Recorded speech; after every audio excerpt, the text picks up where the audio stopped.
विश्वानि देव सवितुर्दुरितानि परासुव यद भद्रम तन्न आसुव। राष्ट्रीय सांस्कृतिक मानचित्रण मिशन के प्रतिष्ठा दिवस के शुभ अवसर पर मैं आप सभी का हार्दिक स्वागत व अभिनंदन करता हूँ। आज भगवान भुवन भास्कर मकर राशि में प्रवेश कर उत्तरायण हो रहे हैं। इस दिन को पूरा देश मकर संक्रांति के रूप में हर्षोल्लास से मना रहा है। वस्तुतः आज का दिन सूर्य के उत्तरायण होने की पूजा है। मकर संक्रांति सूर्य पर्व है जिसका मूल उद्देश्य है आत्म जागृति। भारत के विभिन्न राज्यों में यह पर्व भिन्न भिन्न नामों से मनाया जाता है। मयंक जी ने विषय चुनने की आज़ादी मुझे दी थी, तो मैंने अपनी इच्छा से चुना है कि मैं भविष्य पे बात करूंगा, क्योंकि वर्तमान पे बात प्रायः होती है और वर्तमान लोग देख भी रहे हैं। अतीत भी लगभग सभी किसी न किसी गांव से जुड़े रहे हैं, तो अतीत भी लगभग मालूम ही है। तो देखिए, मेरी जो कहानी शुरू होती है 1972 से। मेरा जन्म हुआ आजमगढ़ ज़िले में, एक सुंदरपुर कैथोली नाम का गांव है। ग्राम सभा जो है वो सुंदरपुर कैथोली तिरौतीपुर मिला करके है। 1972 से 1987 तक मैं गांव में रहा। 10th तक की पढ़ाई मेरी गांव में हुई। तो जो एक ट्रेडिशनल गांव हुआ करते थे, जिनकी चर्चा कुछ हद तक अभी आशीष जी कर रहे थे, वो मैंने देखा है। लेकिन वो एक ना, जैसे फैग एंड होता है, किसी चीज़ के ख़त्म होने का जो दौर होता है, उस ख़त्म होते हुए दौर की जो विकृतियाँ होती हैं वो उसमें थी। लेकिन अच्छा भी बहुत कुछ था। जैसे आज की डेट में एक, मान लीजिए, जो शहर का अमीर आदमी है और शहर का जो गरीब आदमी है, मान लीजिए जो उस घर में काम वाली है, दोनों के बच्चे एक स्कूल में नहीं पढ़ सकते। हम इसकी कल्पना नहीं कर सकते शहर में दोनों के बच्चे एक स्कूल में पढ़ रहे होंगे। लेकिन गांव में बड़ी सहज बात थी कि गांव का जमींदार जो था और गांव का जो नौकर था, दोनों के बच्चे गांव के ही स्कूल में पढ़ा करते थे। दोनों के लाइफस्टाइल में बहुत अंतर नहीं था, कपड़ों में बहुत अंतर नहीं था, आने जाने परिवहन में बहुत अंतर नहीं था। जो सर्विसेज थी जो एक गांव का आदमी अवेल करता है, वो लगभग सबके लिए एक जैसी थी। तो आप कह सकते हैं कि एक तरह का कम्युनिज्म मैंने देखा है। जो भारतीय मॉडल है कम्युनिज्म का, वो मैंने देखा है। और जो भी गांव में रहे हैं उन्होंने उस मॉडल को महसूस किया है कि आप इकोनॉमिक प्रॉस्पेरिटी के अलग अलग इन पे होते हुए भी सर्विसेज को एक समान भाव से ग्रहण करते हैं। उसमें कोई सुपीरियरिटी या इन्फीरियरिटी का कॉम्प्लेक्स नहीं होता था। आज देखिए, जब गांव की बात आती है ना, तो एक बड़ा नॉस्टैल्जिया होता है। उस सब चीज़ को बड़ा अच्छा अच्छा कहने की हमारी आदत होती है। लेकिन मैं अपने अनुभव से कह सकता हूँ कि सब कुछ अच्छा नहीं था, कुछ चीज़ें बड़ी ख़राब थी। संयुक्त परिवार की जो इतनी अच्छाइयाँ आज हम लोग बताते हैं, मैंने उसकी पीड़ा भी झेली है। उस संयुक्त परिवार में जितना बड़ा परिवार है उतनी कलह थी, उतनी आंतरिक खींचतान थी। उसकी अगर कमियों पे बोलना हो तो घंटे भर बोला जा सकता है। तो वो दौर कहीं न कहीं मैं मानता हूँ कि मेरे दादाजी का दौर था, जो अपनी तरह के आखिरी व्यक्ति थे, क्योंकि उसके बाद चीज़ें बदलने वाली थी। 87 में मेरा 10वीं यानी मैट्रिक का एग्ज़ाम हुआ और फिर कुछ परिस्थितियाँ ऐसी बनी कि मेरे पिताजी दिल्ली पुलिस में थे और मैं दिल्ली आ गया। तो यहाँ आगे की पढ़ाई मेरी दिल्ली से शुरू हुई। पॉलिटिकल साइंस और लॉ दिल्ली यूनिवर्सिटी से करने के बाद कुछ ऐसी स्थिति बनी कि मैं कभी नौकरी नहीं किया। इच्छा हुई ना हुई पता नहीं, लेकिन मुझे नौकरी करने का सौभाग्य कभी नहीं मिला। लॉ करने के बाद कुछ दिन हमने प्रैक्टिस करने की कोशिश की, लेकिन वो 3 महीने में मुझे लगा कि मेरे बस की प्रैक्टिस नहीं है। उसके बाद फिर चूँकि लिखने पढ़ने का कुछ नैसर्गिक गुण भगवान ने दिया था, तो हमें लगा कि हम अपनी कानून की एक पत्रिका निकालते हैं। तो हमने अपना एक लॉ जर्नल निकाला लीगल स्पेक्ट्रम के नाम से। उसमें हम, उस समय ये इंटरनेट का ज़माना नहीं था, जो जजमेंट्स आती थी सुप्रीम कोर्ट हाई कोर्ट की, क्या है कि बड़ी लंबी लंबी जजमेंट्स हुआ करती थी, करीब 100, 150, 200 पेज की। तो हमने सोचा कि चलो इन जजमेंट्स को ब्रीफ करेंगे और वो जो रिपोर्टर्स होते थे बहुत महंगे हुआ करते थे। तो हमने तय किया कि हम कुछ ऐसे ब्रीफ करके और मैगजीन शेप में निकालें कि जो स्टूडेंट्स हैं और एक जूनियर एडवोकेट्स हैं वो भी उसको जजमेंट्स को जान सकें, पढ़ सकें। तो वहाँ से हमारी लाइन थोड़ी सी बदल गई। हमने अपना लॉ जर्नल निकाला, 3 साल उसको चलाया। फिर उसके बाद कई बार मुझे कहने में बड़ा ना चैलेंजिंग होता है कि जब लॉ छोड़ दिया दूसरे जर्नलिज्म में आ गए तो वो कौन सा जर्नलिज्म है, इलीगल है, नॉन लीगल है। लेकिन फिर और भी तरह के जर्नल्स निकाले। कई लोग पूछते थे कि भाई आपने कहीं जॉब की, तो मैंने कहा भाई मेरी शुरुआत ही संपादक से हुई है। बड़े सारे एक्सपीरियंसेस आए उसमें, मतलब कोई ऐसी फील्ड नहीं रही जिसको हम कहें कि हम ये नहीं करते। इसी बीच में 2004 में मेरा गोविंदाचार्य जी से संपर्क हुआ, तो उनकी एक पत्रिका भारतीय पक्ष के नाम से निकालने का मुझे मौका मिला। गोविंदाचार्य जी से शायद अधिकतर आप लोगों का परिचय होगा, जानते होंगे आपकी, वो देश के एक जाने माने चिंतक विचारक हैं। वो मेरे लिए एक टर्निंग पॉइंट जो कहते हैं लाइफ का, वो एक टर्निंग पॉइंट था। वहाँ से गांव को देखने का, भारतीय समाज को देखने का, भारतीय राजनीति को देखने, समझने, जानने का एक मौका मिला। हमने अपनी उस भारतीय पक्षगत पत्रिका के माध्यम से बहुत सारे प्रयोग किए।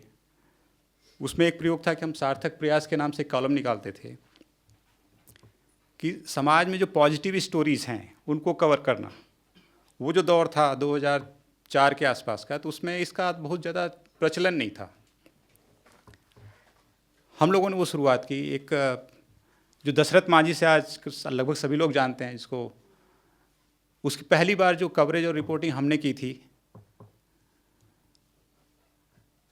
गांव को लेकर के जो एक वैचारिक आधार था, जो अधिष्ठान था, वो गोविंद जी के साथ काम करते हुए हमको मिला। उसी बीच में 2014 का दौर आया जब सरकार बदली यहाँ पे। हमारे पास एक परिचित थे, तो मैं थोड़ा सा विचारवान कुछ मामलों में गोविंद जी के साथ रहते रहते, एक होता है ना कि चंद्रमा की अपनी कोई रोशनी नहीं होती, लेकिन वो उधार तो ले ही लेता है ना। तो हमें कुछ उधार में मिल गई थी गोविंद जी से, तो अपनी कुछ चीज़ें हमने शेयर की। तो हमें एक प्रोजेक्ट मिला इफ़को की ओर से कि बनारस के जितने गांव हैं उन गांवों के जीपीएस कोऑर्डिनेट्स आइडेंटिफाई करना और वहाँ के जो ओपिनियन मेकर्स हैं उनको आइडेंटिफाई करना। वो प्रोजेक्ट हमने किया।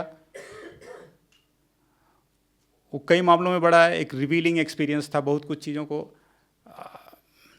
नए सिरे से जानने समझने का मौका मिला। जिस गांव को मैंने 1987 में छोड़ा था, वो गांव कितने बदले हैं उसका मुझे थोड़ा अंदाज़ा लगा।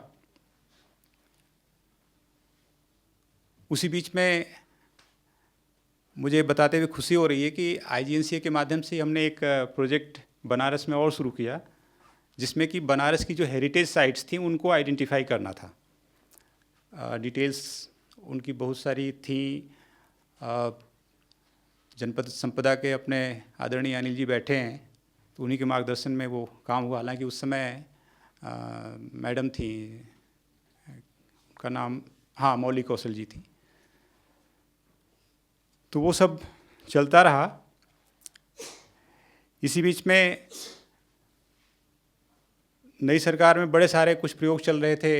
आईआईटी दिल्ली में सीआरडीटी एक संस्थान है, centre for rural development technology, उनसे संपर्क में आया मैं। उनके माध्यम से हमारे कुछ साथियों ने मिल करके एक अभियान चलाया जिसका नाम था उन्नत भारत अभियान। तो शुरू में वो एक सामाजिक पहल थी, बाद में धीरे धीरे उसको गवर्नमेंट ऑफ इंडिया ने टेक ओवर कर लिया और मिनिस्ट्री ऑफ एजुकेशन के तहत वो एक बड़ा अभियान चला। उसमें कॉन्सेप्ट बेसिकली ये था कि जो गांव में या नीचे ज़मीन पर काम कर रही सामाजिक संस्थाएं हैं, उनका अनुभव, तकनीकी संस्थानों का जो ज्ञान है, जो उनकी टेक्निकल स्किल है, और जो सरकार के संसाधन हैं, इन तीनों को मिला करके गांव को पॉजिटिवली चेंज करने की कोशिश की जाए। वो प्रोजेक्ट अभी भी चल रहा है, उसकी अपनी अच्छाइयाँ बुराइयाँ जो भी कह लीजिए हैं, लेकिन वो अभी भी एक्टिव है और अपने तरीके से कंट्रीब्यूशंस कर रहा है। इस पूरे प्रोसेस में देखने समझने के लिए पूरा देश था, लेकिन अपने गांव से मेरा संपर्क बना हुआ था। वहाँ मैं निरंतर आ जा रहा था, चीज़ों को देख रहा था क्या हो रहा है। लेकिन परिस्थितियाँ कुछ ऐसी बनी कि मैं अपने गांव में गया और जो मुझे प्रयोग करने थे वहाँ शुरू किए प्रयोग। उस प्रयोग की बहुत सारी खासियतें हैं, बातें हैं। अब मैंने जैसे बताया कि जो डायरी में लिखता था, करीबन 100 के आसपास डायरीज़ हैं उसमें। कुछ चीज़ें मैं शेयर करता हूँ क्योंकि समय सीमित है। कि गांव में देखिए, जब भी आप काम करने जाते हैं तो डिरेल होने का बड़ा खतरा है कि आप जिस लिए गए हैं और जो करने लगे हैं उसमें बड़ा खतरा है कि आप डिरेल हो जाएंगे। उसमें जो कई ऐसे एलिमेंट होते हैं, क्रिमिनल एलिमेंट, कि वो आपको, उनका तो कुछ नहीं जाता लेकिन आपका बहुत कुछ चला जाएगा, मेंटली आपको डिस्टर्ब कर देंगे। लेकिन प्लस पॉइंट एक ये है कि देखिए, गांव में जो भी प्रयोग आप करना चाहते हैं वो एक होलिस्टिक अप्रोच के साथ प्रयोग कर सकते हैं। ऐसा नहीं है, कंपलसरी नहीं है कि आप केवल एजुकेशन पे काम करिए, आप केवल गोपालन पे काम करिए, कोई कृषि पे काम करिए, स्वास्थ्य पे काम करिए, ऐसा नहीं है। हालांकि आजकल क्या हो गया है कि एनजीओ कल्चर में लोग कहते हैं कि हमारा स्पेशल एरिया है, हम इस पे काम करते हैं। मेरा मानना है कि गांव आज भी उसके लिए फिजिबल हैं और शायद एक ही विकल्प है, उस शहर में हो ही नहीं सकता, कि आप होलिस्टिक अप्रोच के साथ काम करें। जैसे क्या होता है कि मैं मानता हूँ एक जो परिवार है, परिवार के लिए जब आप सोचते हैं, चाहे वो गरीब हों या अमीर हों, तो एक होलिस्टिक अप्रोच के साथ सोचते हैं। उसमें आपका इंटरटेनमेंट भी है, उसमें आपका स्वास्थ्य भी है, उसमें आपका एजुकेशन भी है, उसमें आपकी धार्मिक श्रद्धाएँ भी हैं। उन सबको साथ लेते हुए आप अपने परिवार को सुधारने उठाने की कोशिश करते हैं। तो गांव भी कहीं न कहीं हमें वो एक मॉडल को एक्सपेरिमेंट करने का मौका देता है, जिसमें हम एक होलिस्टिक अप्रोच के साथ समाज में कैसे काम कर सकते हैं, किन पहलुओं को उठा सकते हैं, किन पहलुओं को इग्नोर करना। तो वो 2 सालों के दौरान मैंने जो भी लिखा है अपने डायरीज़ में या डॉक्यूमेंट्स में, उसमें करीबन हमने 9 डिविजन्स बनाए थे कि अगर गांव को आगे की चुनौतियों को फेस करना है तो वो 9 डायमेंशंस पे ध्यान देना होगा। उसमें चूँकि एक मेरी जो बैकग्राउंड रही है, मीडिया की बैकग्राउंड रही है, तो हमने संवाद को सबसे ऊपर रखा, क्योंकि मेरा मानना है कि असली जो समस्या है वो मन के भीतर है। यहाँ एक चीज़ मैं और शेयर करना चाहूँगा कि जब गांव जाऊँ या ना जाऊँ, ये फैसला लेना देखिए बड़ा मुश्किल था। दिल्ली में मेरा एक सेट बिजनेस है और सब छोड़ के मैं गांव चला जाऊँ, ये किसी को हजम नहीं होता था। मैं भी ये हिम्मत नहीं जुटा पा रहा था कि भाई सब छोड़ के कैसे चला जाऊँ। तो उस दौरान, क्योंकि कोरोना का पीरियड था, कोई मूवमेंट थी नहीं, मुझे थोड़ा सा किताबों का शौक़ है, तो उस दौरान मैंने कई किताबें पढ़ी। तो उसमें जो 2-3 किताबें जिसने मुझे बड़ा इन्फ्लुएंस किया डिसीजन लेने में, मैं उनका जिक्र करना चाहूँगा। उसमें पहली किताब थी tipping point, the tipping point, Malcolm Gladwell की।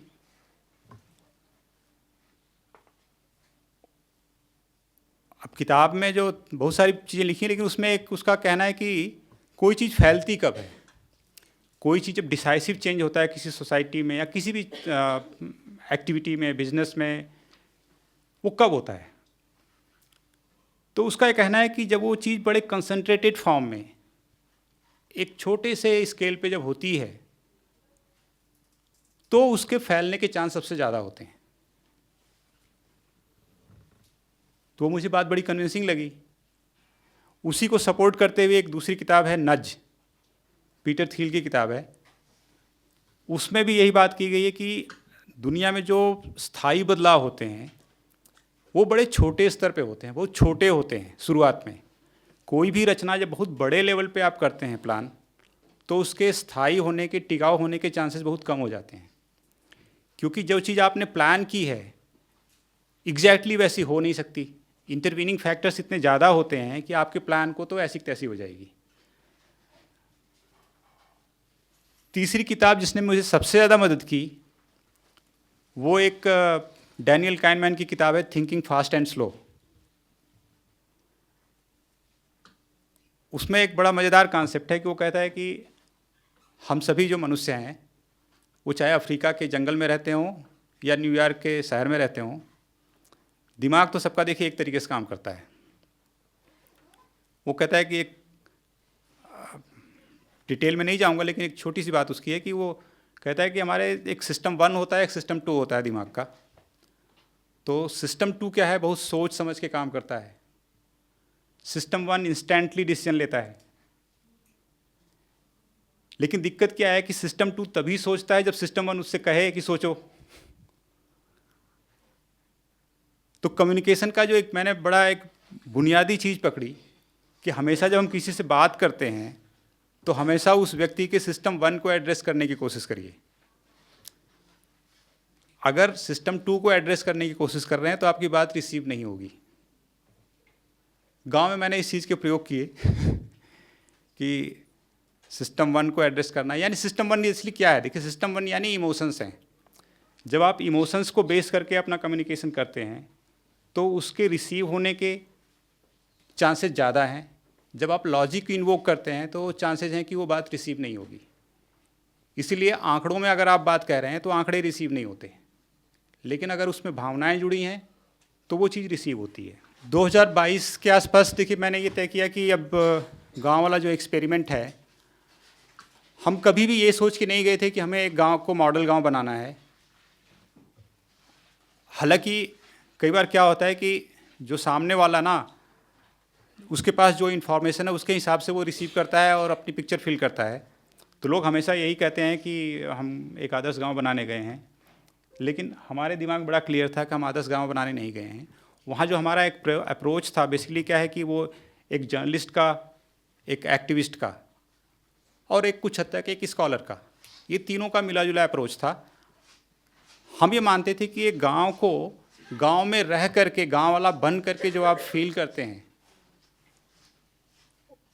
उसी को बेस बना के जब आप फ्यूचर की सोचेंगे और 6.5 लाख 7 लाख गाँव के बारे में सोचेंगे तो आपकी जो सोच रियलिस्टिक होगी और उसके सफल होने के चांसेस ज़्यादा हैं। गांव जो हम सुनते आए हैं वो गांव अब नहीं रहेंगे।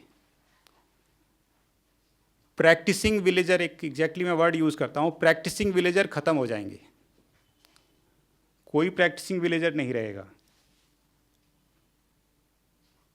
ग्रामीण एज सच एक दुर्लभ प्रजाति हो जाएगी। हाँ, गांव में जो लोग रहेंगे उनका एक पैर गांव में रहेगा, एक पैर जो है शहर में रहेगा। ये तो तय है, लेकिन कुछ चीज़ें जो अभी अनिश्चित हैं कि वो जो गांव में रहेंगे लोग वो कुछ स्टेटस में रहेंगे। वो ओनर के नाते रहेंगे, एम्प्लॉय के नाते रहेंगे, एजेंट के नाते रहेंगे। ये बड़ा अनसर्टेन है अभी, क्योंकि देखिए ज़मीनों का जो बेसिकली गांव मतलब क्या होता है कि ज़मीन है। अगर ज़मीनों से उस गांव वालों का कनेक्शन है तो फिर वो ग्रामीण है।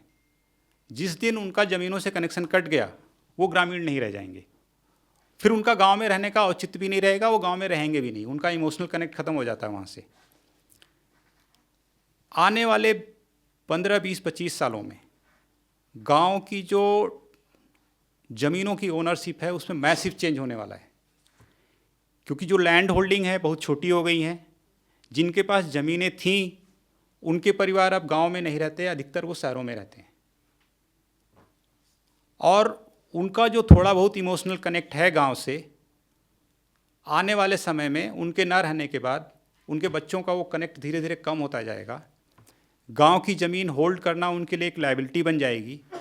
वो चाहें ना चाहें उन्हें अपनी ज़मीन बेचनी पड़ेगी। इसमें मुझे कोई चेंज नहीं दिखता, ये तो होना ही होना है। अभी वो प्रक्रिया शुरू हो चुकी है। अभी बस ये हो रहा है कि जो गांव की ज़मीन है अधिकतर उसको गांव वाले ही खरीद रहे हैं, लेकिन एक स्टेज ऐसी आएगी कि गांव की ज़मीन जिसमें मुझे आशंका है और ख़तरा दिखता है कि उसके चांसेस भरपूर हैं कि वो ज़मीन फिर बड़े बड़े व्यापारी और कारपोरेट घराने खरीदेंगे, और जब ज़मीनों का ट्रांसफ़र उनके पास हो जाएगा तब के गांव की कल्पना करना मुझे बड़ा डरावना लगता है कि वो जो गांव में लोग रहेंगे वो कैसे बिहेव करेंगे। शहर क्या उतने लोगों को झेल पाएंगे क्या? हमारा देश जो है, देखिए, यूरोप नहीं है कि छोटी सी आबादी है वो गांव शहरों में कंसंट्रेट हो गई। हमारे देश की आबादी शहरों में कंसंट्रेट हो जाए ये तो मुझे संभावना नहीं दिखती, लेकिन वो आबादी जब गांव में भी नहीं है, गांव में ज़मीन भी नहीं है, तो वो क्या करेगी, ये बड़ा अनिश्चित है अभी कहना। अब इसमें भूमिकाएं हैं कि क्या इसको बदला जा सकता है, पॉजिटिव बनाया जा सकता है क्या? मेरा मानना हाँ, बनाया जा सकता है। उसमें देखिए, क्या अगर सिविल सोसाइटी को हम माने कि उसकी कोई भूमिका होनी है क्या, तो मेरा मानना है हाँ, सबसे आज की डेट में हम जहाँ हैं उसमें सबसे बड़ी भूमिका सिविल सोसाइटी की ही है। सरकारों की, समाज की, कारपोरेट्स की अभी नहीं है। कारपोरेट शायद अभी बहुत ज़्यादा इंटरेस्टेड भी नहीं है गांव को लेकर के, उसके पास दूसरे ऑप्शंस हैं, उसको लगता है कि उसके इन्वेस्टमेंट के बेटर अपॉर्चुनिटीज़ हैं। सिविल सोसाइटी को अगर बांटना हो तो हम 4 पार्ट में बांट सकते हैं अगर गांव के कॉन्टेक्स्ट में बात करूं तो। एक तो वो है जो जिसकी जड़ें गांव में रही हैं, गांव वाला ही था लेकिन उसके पिताजी दादाजी गांव से शहर में आ गए, शहर में आके बस गए, उनका आजीविका यहाँ हो गई, उनके सब कुछ ठीक ठाक हो गया, लेकिन गांव से उनका कनेक्शन अभी भी बना हुआ है। एक वर्ग ये है। दूसरा ये है कि वो आए तो गांव से थे लेकिन अब उनका गांव से कोई कनेक्शन नहीं रहा। तीसरा गांव में रहने वाला युवा, और चौथा वो व्यक्ति है जो कि अभी कुछ नहीं कर सकता और मजबूरीवश गांव में पड़ा हुआ है।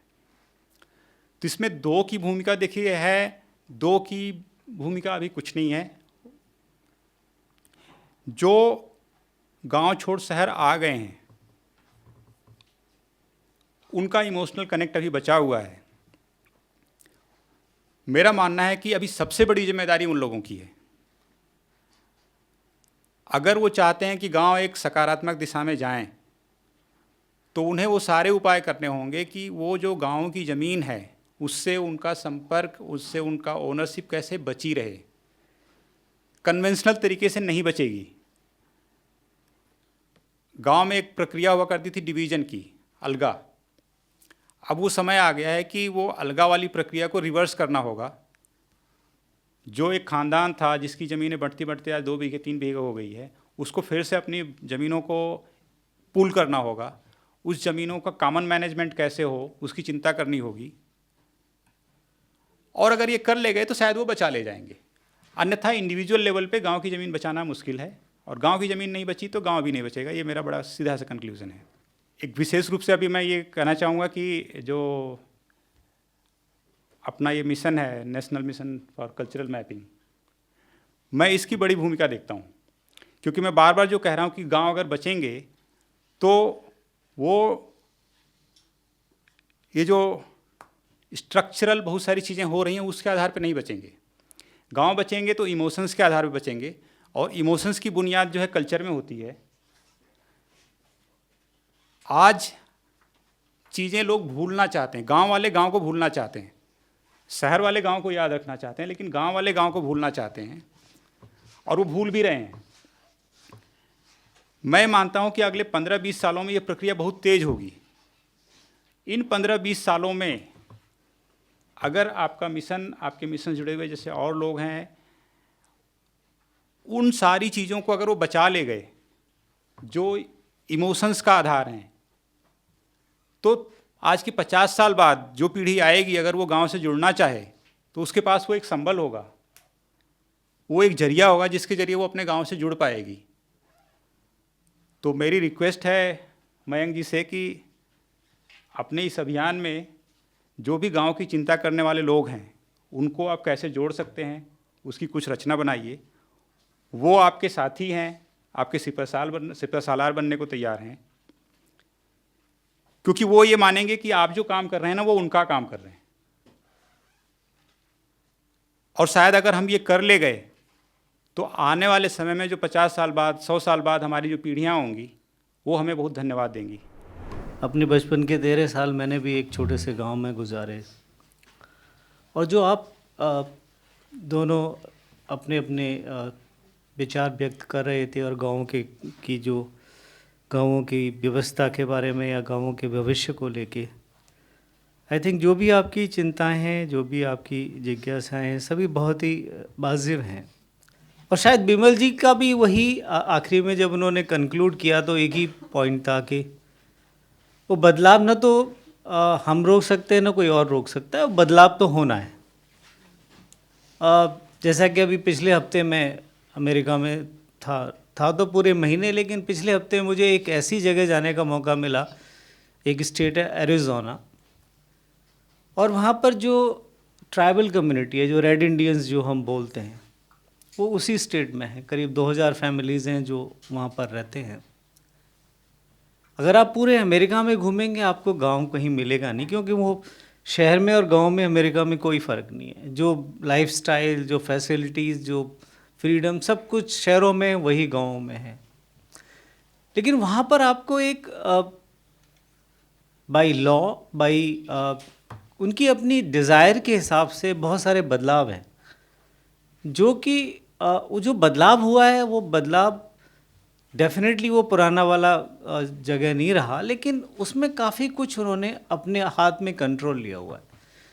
जैसे कि पूरे उस इलाके में कोई इलेक्ट्रिसिटी सप्लाई नहीं होती है। आप सोचें अमेरिका जैसे शहर में बगैर इलेक्ट्रिसिटी के वो लोग कैसे रह सकते हैं, लेकिन उन्होंने अपने खुद के संसाधन तैयार करके वहाँ पर सोलर एनर्जी के तौर पे अपनी सारी ज़रूरतें पूरी की हुई हैं। वहाँ बहुत सारी रेस्ट्रिक्शंस हैं, मतलब एक पूरा का पूरा कानून है, जो लॉ है, जो वहाँ पर क्या क्या आप कर सकते हैं, क्या क्या नहीं कर सकते।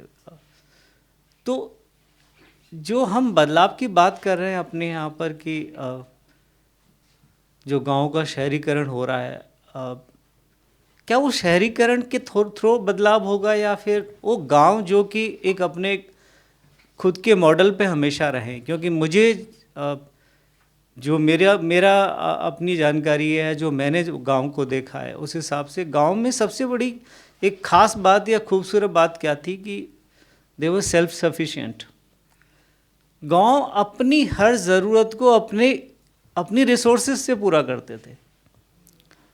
और अगर आप देखेंगे तो वहाँ कोई बेस्ट प्रैक्टिसेस बेंच मार्क नहीं होता था। वहाँ पर वहाँ की कला, चाहे वहाँ की कोई भी व्यवस्था हो, उस व्यवस्था के लिए वहाँ का समाज वो जिम्मेदार होता था और वही डिसाइड करता था कि यहाँ पर हमें अपनी ज़रूरतों को कैसे पूरा करना है। मैं एक छोटा सा एग्जांपल देता हूँ। कला की अगर हम बात करें तो जब मैं बचपन में था तो आप सभी जानते हैं यूपी में नौटंकी और स्वांग बहुत फेमस फोक थिएटर की फॉर्म है।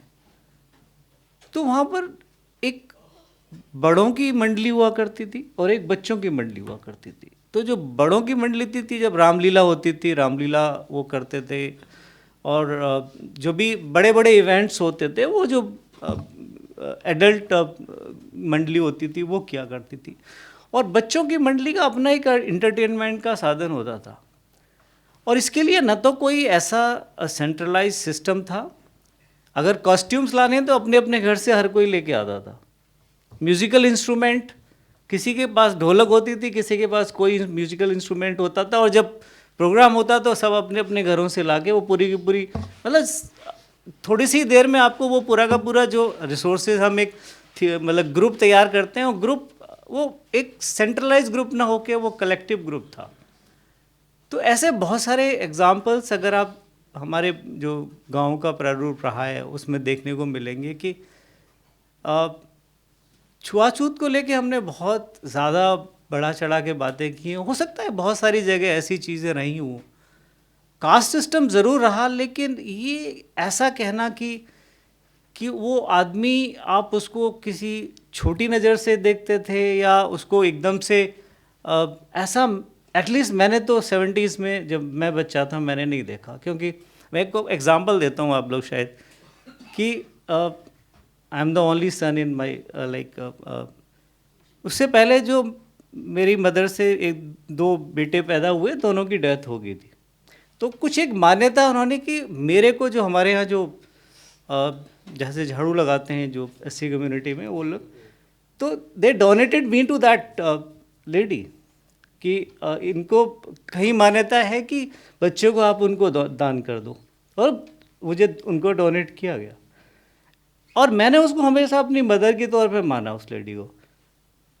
बड़ा होने के बावजूद भी वो इज्जत, इवन मैं पैर छूता था उसके। तो वो बहुत सारी जो हम अनटचेबिलिटी या कास्ट सिस्टम की बातें करते हैं, हाँ ठीक है, बहुत सारी चीज़ों में मान्यता रही, लेकिन कहीं ना कहीं धीरे धीरे वो जो बदलाव आया, वो जो जैसे आपने भी जिक्र किया कि वो बदलाव होता चला गया लेकिन किसी ने नहीं देखा। लेकिन ये बदलाव तो इतना बुरा नहीं है, लेकिन हम जिस बदलाव को अब देख रहे हैं गांव में, जो जिस तरह की, कि सबसे बड़ी बात है कि कला संस्कृति को आगे कैरी फॉरवर्ड करने के लिए न तो कोई जनरेशन है, ना कोई प्रोसेस है। हम जब अपनी बहुत सारी परंपराओं की बात करते हैं, धारणाओं की बात करते हैं, हम अपने बच्चों को उसका लॉजिकल रीजनिंग नहीं दे पाते। तो उससे क्या हुआ, जो विज्ञान और परंपराओं के बीच जो एक गैप पैदा हो गया, जो एक लड़ाई हुई कि धीरे धीरे हम उन सबको एक ऑर्थोडॉक्स थिंकिंग या दक्षिणासी बातें मान के बहुत सारी परंपराओं को हमने इसलिए छोड़ दिया कि इवन भाषा को लेके, अगर आप अपने गांव की भाषा में बोल रहे हैं तो लोगों की एक जो अर्बनाइजेशन की प्रॉब्लम रही कि उसको एकदम से आपने मान लिया तो बेवकूफ़ है, ये तो अनपढ़ है, ये गंवार है, उस तरह की हमारी धारणा बनती चली गई। तो लोगों ने अपनी भाषा को ही बोलना छोड़ दिया, क्योंकि उस भाषा को बोलने से उनको लगा कहीं हीन भावना पैदा हो रही है। इसी तरीके से जो संस्कृत जो भी हमारी परंपराएं रही हैं, वो परंपराएं धीरे धीरे जो गाँव में बहुत अच्छी तरह से सुरक्षित थी, ये जो कॉस्मोपॉलिटन सिटीज़ हैं, इनमें आके उसका जो जिस तरीके से एक अनादर हुआ, उसे कहीं ना कहीं जो यंग जनरेशन है वो धीरे धीरे उससे आगे या मतलब छोड़ना शुरू कर दिया, या फिर उसको अडॉप्ट करना ही छोड़ दिया। तो कहीं ना कहीं मेरे ख्याल से सबसे बड़ी जो मुझे लगता है कि हमारे इंडिपेंडेंस के बाद एक जो सही मायनों में हमारी गांव की जो सांस्कृतिक परंपराएं हैं, जो हमारी धरोहर है, जो गांव की धरोहर है, उसको सहेजने और उसको सही रूप में प्रेजेंट करने की ज़रूरत थी, वो कभी हुआ नहीं। और ये फैक्ट है। इसीलिए जिन गाँव में उसको आज भी अगर कोई ओल्ड जनरेशन ने यंग जनरेशन को प्रॉपरली उस प्रोसेस के तौर पे इनकरेज किया है या एजुकेट किया है, तो वो जिंदा हैं। लेकिन जहाँ पर ऐसा नहीं हुआ, वो चीज़ें ख़त्म होती चली जा रही हैं। तो अभी भी मेरे ख्याल से, जैसे कि आपने भी कहा और आशीष ने भी कहा कि हम भारत गाँवों का देश है, लेकिन एक तो फैक्ट है कि हम क्यों उम्मीद करें कि गांव में आज भी लोग बगैर इलेक्ट्रिसिटी के रहें, या पुरानी उसी तौर पे गांव दिखें जैसे कि आज से 50 साल पहले थे। बदलाव आना तो बहुत ज़रूरी है और होना भी चाहिए, सारी फैसिलिटीज़ भी होना चाहिए, लेकिन एक फिज़िकल बदलाव में और एक जो हम कला और संस्कृति की बात करें, उन दोनों बदलाव में बहुत फ़र्क होता है। हम अपने घर में एयर कंडीशन लेके आएँ, टीवी लेके आएँ, सारी फैसिलिटीज़ करेंगे, लेकिन क्या हम हमारी जो सालों की परंपराएं, जो हमारी कला संस्कृति है, उसको अगर हम छोड़ते हैं तो शायद वो बदलाव ठीक नहीं है। और शायद ये हो रहा है। अगर हम फोक थिएटर की बात करें तो शायद धीरे धीरे हर जगह ख़त्म होता चला जा रहा है। वो गलत है। फिल्में देखना बुरा नहीं है, लेकिन अगर हम उस फोक थिएटर को भूल रहे हैं, स्वांग नौटंकी को छोड़ रहे हैं, तो वो गलत बात है। तो उसमें एक कैसे हम उस बदलाव को सही रूप में करें, आई थिंक उसके लिए प्रयास जैसे आपने कहा सिविल सोसाइटीज़ की तरफ से होने चाहिए, लेकिन कहीं ना कहीं वो नहीं हो रहे हैं। अब जैसे मैं एनएसडी का डायरेक्टर था 2 साल के लिए, तो एक संस्था बनी जिसने भारत में ड्रामा और थिएटर को प्रमोट करना चाहिए था, लेकिन उसका मॉडल बना टोटल शेक्सपियरियन थिएटर के मॉडल पर, क्योंकि जिन्होंने उसकी फाउंडेशन रखी दे वर एजुकेटेड इन यूरोप, और वो उनके लिए जो शेक्सपियरियन थिएटर था वो बहुत इम्पोर्टेंट था। तो हुआ क्या कि NSD become a great institution, लेकिन किस फील्ड में गया? उसने नसरुद्दीन शाह, अनुपम खेर और बहुत सारे फिल्मी एक्टर, बड़े एक्टर पैदा कर दिए, लेकिन हमारी जो फोक थिएटर था पूरे भारत में वो पूरी तरह ख़त्म हो रहा है, उसकी तरफ कभी कोई अटेंशन क्रिएट ही नहीं की, क्योंकि उनको लगा कि उसमें कुछ कमर्शलाइजेशन है ही नहीं। उनको तो शायद जो आज के समाज या सोसाइटी जो शहरों में दिखती है उसके हिसाब से जो भी डेवलप किया उस हिसाब से डेवलप किया।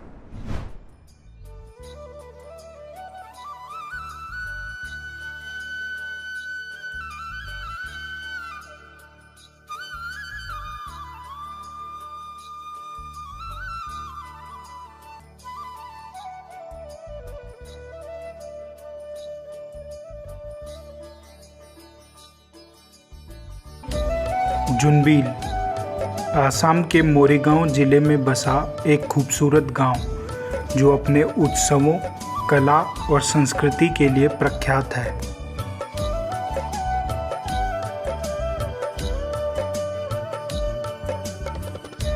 यहाँ स्थानीय रूप से आसामी, बांग्ला व हिंदी भाषा बोली जाती है।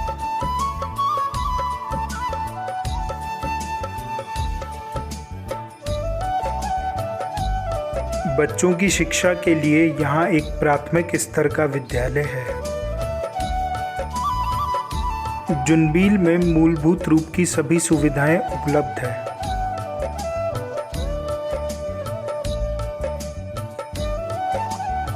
यहाँ एक सरकारी स्वास्थ्य केंद्र की भी सुविधा है। गांव का मुख्य रोजगार खेती है। खेती के अलावा ग्रामीण अन्य व्यवसायों या रोजगारों से अपना जीवन यापन करते हैं। स्थानीय पुरुष आमतौर पर पैंट शर्ट या पैंट टी शर्ट, गंजी और गमछा पहनते हैं। वहीं महिलाएं मेखला सदोर पहनी नजर आती हैं और माला, सिंदूर व बिंदी आदि से श्रृंगार करती हैं।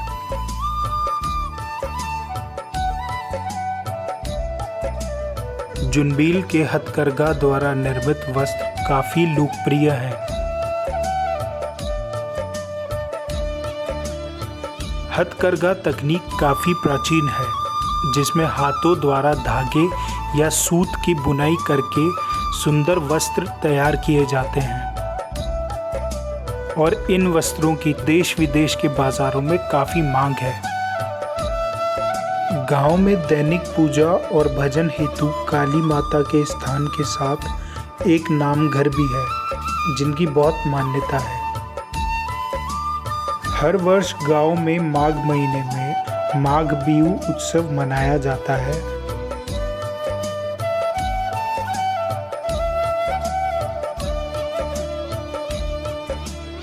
इस उत्सव में बांस, सूखे पत्ते और सूखी घास से झोपड़ी बनाई जाती है, जिसे मेजी कहते हैं।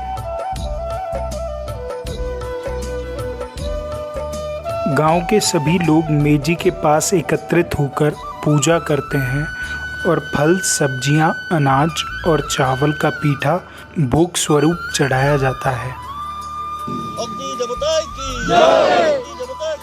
पूजन के बाद बेला घर को अग्नि में प्रज्वलित करके खुशहाली की कामना की जाती है।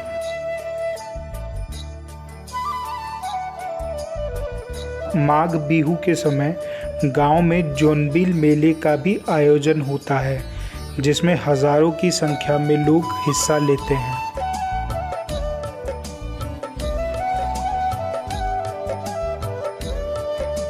इस मेले का उद्घाटन राजा द्वारा किया जाता है।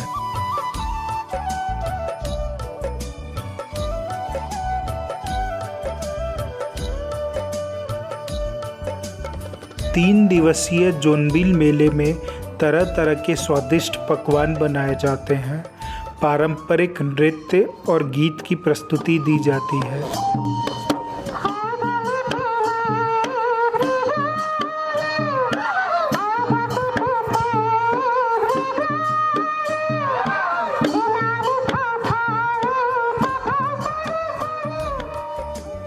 इस मेले की खास बात यह है कि आज भी यहाँ लोगों द्वारा वस्तुओं का आदान प्रदान किया जाता है, जिसमें लोग एक वस्तु के बदले दूसरी वस्तु खरीदते हैं।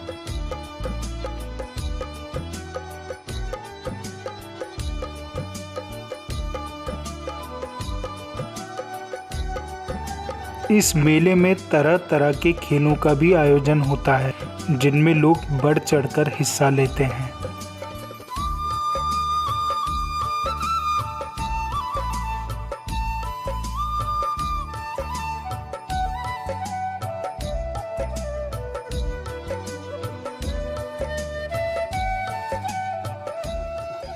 यहाँ अप्रैल के समय बोहाग बिहू का उत्सव काफ़ी जोरों शोरों से मनाया जाता है।